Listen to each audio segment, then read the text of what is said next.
Hello everyone, আমি তৌহিদ। আজকের টিউটোরিয়ালে আমরা আরেকটা রিকার্সিভ মেথডের এক্সাম্পল নিয়ে কথা বলবো।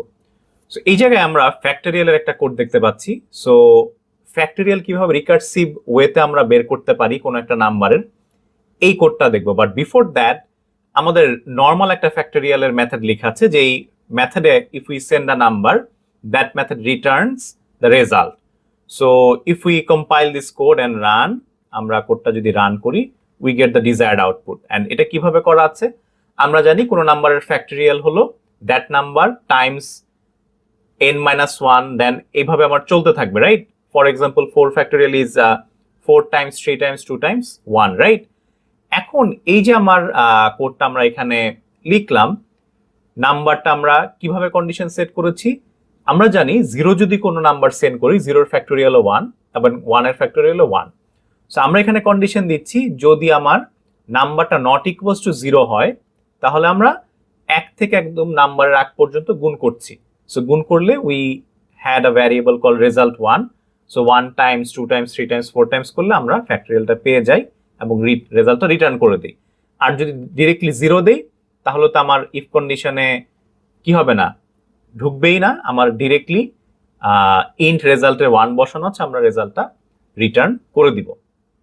ওয়েল, এখন আমরা আগে এই জিনিসটা একটু দেখি। আমরা 0 ফ্যাক্টরিয়াল সম্পর্কে জানি, 0 ফ্যাক্টরিয়াল ইকুয়ালস টু আমার 1। দেন আমি যদি 1 ফ্যাক্টরিয়ালকে ভাঙি, 1 ফ্যাক্টরিয়ালও আমার কি 1, রাইট? অ্যান্ড আমরা 2 ফ্যাক্টরিয়াল যদি দেখি, 2 ফ্যাক্টরিয়াল মানে কি 2 times 1। And then if we see 3 factorial, 3 factorial equals to 3 times 2 times 1। and lastly যে এক্সাম্পলটা আমরা দেখছিলাম, 4 factorial equals to 4 times 3 times 2 times 1। আচ্ছা, এখানে আমরা একটু চিন্তা করি তো যে কোন একটা কমন প্যাটার্ন খুঁজে পাই কিনা। খেয়াল করে দেখি, আমরা যদি এই জায়গা থেকে নামি বা উপর থেকে দেখি 1 ফ্যাক্টরিয়াল 1, এটাকে আমরা কি বলতে পারি? এই জিনিসটাকে আমরা কিন্তু বলতে পারি 1 টাইমস আমার যে 1 আছে, 1 টাইমস কি আমি 0 ফ্যাক্টরিয়াল বলতে পারি, রাইট? 1 টাইমস 0 ফ্যাক্টরিয়াল যদি হয়, তাহলে কিন্তু আমি সিম্পলি একই জিনিস পাচ্ছি, তাই না? রাইট? আমি 1 ইন্টু 0 ফ্যাক্টরিয়াল আমার 1 দিবে, এটার ভ্যালু 1। 2 ইন্টু 1 ফ্যাক্টরিয়ালকে আমরা কি লিখতে পারি? 2 ইন্টু 1 ফ্যাক্টরিয়ালকে লিখতে পারি 2 ইন্টু 2 ফ্যাক্টরিয়ালকে লিখতে পারি 2 ইন্টু 1 ফ্যাক্টরিয়াল, কারণ 1 ফ্যাক্টরিয়ালের ভ্যালু আবার 1, রাইট? 2 টাইমস 1। 3 ফ্যাক্টরিয়ালকে 3 ইন্টু 2 ইন্টু 1 না লিখে 2 ইন্টু 1 এর ক্যালকুলেশন তো আমার 2 ফ্যাক্টরিয়ালে করা আছে। So can I right that যে আমি 3 ফ্যাক্টরিয়ালের ক্ষেত্রে 3 টাইমস 2 ফ্যাক্টরিয়াল, রাইট? লাস্টলি 4 ফ্যাক্টরিয়ালের ক্ষেত্রে 4 টাইমস 3 ইন্টু 2 ইন্টু 1। এখন 3 ইন্টু 2 ইন্টু 1 আমার আবার কোথায় আছে? আমার 3 ফ্যাক্টরিয়ালে। নাও as we can clearly see there is a pattern. আমি যে ফ্যাক্টরিয়ালটা পাঠাচ্ছি, আমি ওই নাম্বারটা টাইমস নাম্বার -1, এর পরের বার দ্যাট নাম্বার টাইমস 3 - 1, তারপর 2 ইন্টু 2 - 1, 1 ইন্টু 1 - 1। এই কাজটাই যদি আমি রিকার্সিভলি করতে পারি, then I can design a recursive method for factorial, right? So আমরা এখন মেথডটা ডিজাইন করি, যেহেতু now we know how it works. So আমি এই জায়গায় করছি, ওই জিনিসটা আমি কমেন্ট করে দিচ্ছি, I do not need this now. Well, so recursive factorial জন্য আমরা 8 দিলাম এবং এই মেথডটাকে কল দিব 8 দিয়ে। অ্যান্ড সো প্রথমত আমাদের we know that we need to design a base condition, এবং এই ক্ষেত্রে আসলে বেস কন্ডিশন কি হবে? আমার বেস কন্ডিশন আমরা দিব হলো এই জায়গায়, বাট বিফোর আমি এলস পার্টটা আগে একটু লিখি। সো উপরের যে ক্যালকুলেশনটা আমাদের করা আছে, ওই ক্যালকুলেশন অনুযায়ী আমরা বুঝতে পারছি যে আমাদের যে ফ্যাক্টরিয়াল আর বা রিকার্সিভ মেথডটা যে আমরা কল করব, আমি রিটার্ন করব কি? রিটার্ন করব যে নাম্বারটা হয়েছে সে তো নিজে থাকবেই, নাম্বার টাইমস যেই নাম্বারটা আছে তা সে -1, রাইট? আমি সেম মেথডকে রিকার্সিভলি কল করছি উইথ নাম -1 বিকজ 4 ইন্টু 3 ফ্যাক্টরিয়াল। এর পরের বার আমার যখন এই সেম মেথডটাই কল হবে উইথ 3, তখন 3 ইন্টু কি হবে 3 - 1 হুইচ ইজ 2, এবং এটাই কিন্তু আমরা চাচ্ছি। এবং আমরা কোথায় যে শেষ হব? আমরা শেষ হব যখন 0-তে হিট করে, right? That is my base case. So base কেসটা আমরা ডিজাইন করতে চাচ্ছি এভাবে, যদি আমার নাম্বারটা কখনো 0 হয় তখন আমরা কি হবে, that is my base case, তখন আমি বলে দিলাম রিটার্ন অ্যাজ উই নো আমার 0 ফ্যাক্টোরিয়ালের অ্যান্সার হলো 1, সো আমি রিটার্ন 1 করে দিলাম। সো এক্ষেত্রে এই ইফ কন্ডিশনটা হলো আমার বেস কেস, এবং আমার যে রিকার্সিভ কেস আমরা কি করেছি, রিকার্সিভ কেসটা আমরা এলসে ডিজাইন করেছি। This is our recursive case. এখন এই যে কোডটা আমরা করলাম, আমরা দেখি জিনিসটা কাজ করছে কিনা। আমি কোডটা কম্পাইল করি এবং উই নো দ্যাট আমরা 4 দিয়ে কল করছি from the main method 29 number line থেকে। কম্পাইল করি, run, yes it works perfectly. So এই জিনিসটা আসলে আমরা এখন ইন ডিটেইলে স্ট্যাক ডায়াগ্রামের থ্রুতে দেখবো, so it will be more clear. আমরা ডায়াগ্রামটা ওপেন করছি। এখানে আমার 28 নাম্বার লাইনে, if I am not wrong, 29 number লাইনে আমাদের মেথডটা কল হচ্ছে int result equals to, so this is my 29 number line. In fact, int result equals to factorial with 4, factorial r recursive. So এই যে আমি মেথডটা কল করলাম, প্রথমে আমরা কি করব, আমরা স্ট্যাক ডায়াগ্রামে অ্যাজ উই নো নাও যে স্ট্যাকে কে সবার আগে যে আসবে সে সবার লাস্টে থাকবে, রাইট? মানে লাস্ট ইন ফার্স্ট আউট, সবার লাস্টে যে আসবে সে সবার আগে বের হবে, সবার আগে যে আসবে সে কিন্তু সবার পরে এক্সিকিউট হবে। সো আমরা যদি এটা একটু ফলো করি, প্রথম আমরা ফ্যাক্ট, আমি একটু শর্ট ফর্মে লিখছি, ফ্যাক্টোরিয়াল আর রিকার্সিভের আর, প্রথম কল হচ্ছে আমার কি দিয়ে, 4 দিয়ে, সো আমি 4 লিখলাম। এখন আমাদের কোড এই পাশে করা আছে, আমরা ইফ কন্ডিশনে চেক করছি নাম্বারের ভ্যালু 4, 4 কি 0 সমান 10 নাম্বার লাইনে, না 4 0 সমান না। সো সে কোথায় চলে যাবে, এলস ব্লকে চলে যাবে। সো আমরা এটা দেখি, এলস ব্লকে যে রিটার্ন নাম্বারের ভ্যালু এখানে দেখতে পাচ্ছি আমরা 4 টাইমস, আবার এই মেথডটাই কল করছি ফ্যাক্টোরিয়াল আর, ইন শর্ট আমি লিখেছি ফ্যাক্টোরিয়াল আর, দিস টাইম 4 - 1।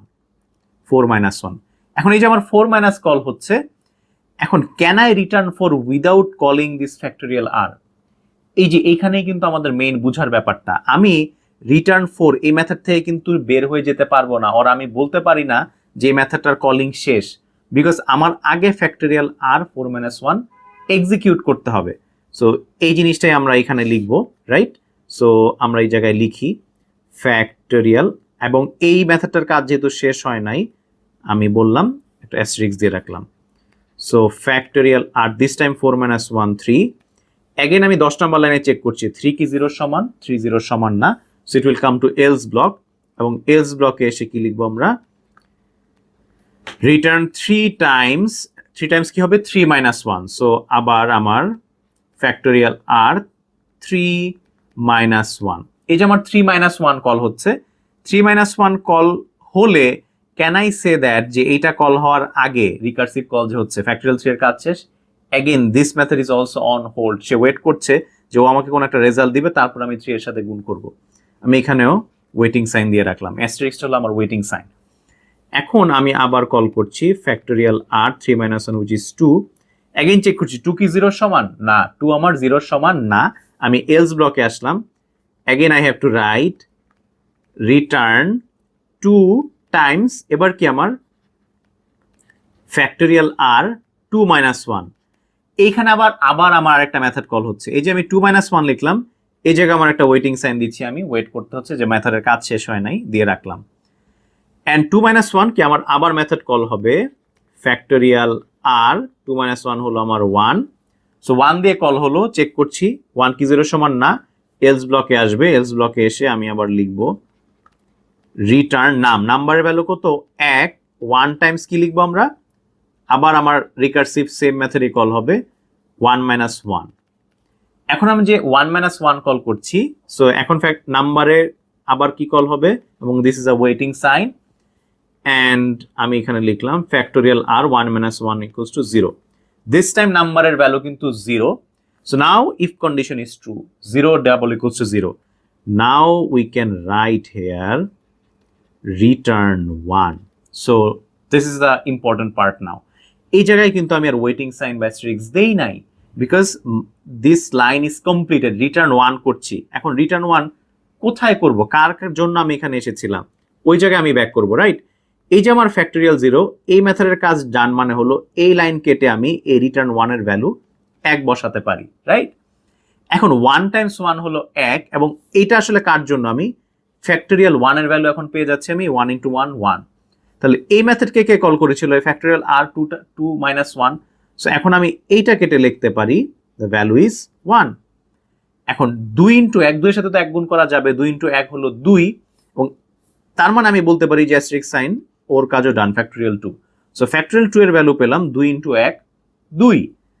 এই যে খেয়াল করছি আমরা যে স্ট্যাকের কথা বলছি, সবার আগে কিন্তু উপরে যে ছিল, সবার লাস্টে যে মেথডটা কল হয়েছিল সেই কিন্তু সবার আগে এক্সিকিউট হয়েছে, তারপরে সেকেন্ড লাস্ট যে ঢুকেছিল সে এক্সিকিউট হলো, তারপর থার্ড লাস্ট যে ছিল সে এক্সিকিউট হলো।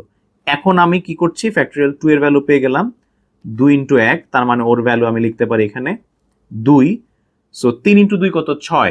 6 এর ভ্যালু কি আমি এই ফ্যাক্টরিয়াল 3, আমার এর কাজও ডান। লাস্টলি ফ্যাক্টরিয়াল 3 কে কল করেছিল এই জায়গা থেকে, তাই না? 3 × 2 কত, আমার 6। সো এটাকে আমি কত লিখবো, 6। 4 × 6 কত, 4 × 6 হলো আমার 24, রাইট? সো 24 আমরা কি, তাহলে ফ্যাক্টরিয়াল 4 যে অ্যাস্টেরিস্ক যে মেথডটা ছিল, আমি 4 × 6 হলো কত পেলাম, 24 পেলাম। নাও আই ক্যান সে যে ফ্যাক্টরিয়াল 4 এর কাজও done. If you remember this method was called, আমার এই কলটা সবার আগে হয়েছিল, বাট ওই কিন্তু সবার লাস্ট এক্সিকিউট হলো। এই 24 কোথায় যাবে, আমার এই ফ্যাক্টরিয়াল রিকার্সিভ ফ্যাক্টরিয়াল কল করেছিল কিন্তু আমার মেইন মেথড থেকে, তার মানে এই 24 আমরা কই যাব, এই 24টা আমার এই জায়গায় রিসিভ হবে। সো এই ফ্যাক্টরিয়াল 4 আমার রিটার্ন কি করলো, 24, এবং রেজাল্টে আমি 24 পেলাম। এর পরের লাইনে আমি যখন প্রিন্ট করছি, আই এম গেটিং দ্যাট 24।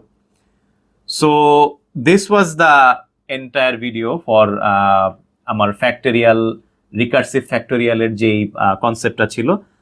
আমাদের কিন্তু যে এই লাইনটাই কিন্তু আসলে এরকম, যখন আমরা প্রথমবার মেথড কল দিলাম, এইটাই এই 4 - 1 এর কারণেই কিন্তু আমরা এটা লিখেছি, তারপর দিস ওয়ান, তারপর এইটা, এবং লাস্টলি এটা। সো আজকে টিউটোরিয়াল এ পর্যন্তই। আমরা রিকার্সিভ মেথডের একটা এক্সাম্পল দেখলাম। আমরা নেক্সট টিউটোরিয়ালে অন্য কোনো টপিক নিয়ে কথা বলবো। Thank you so much.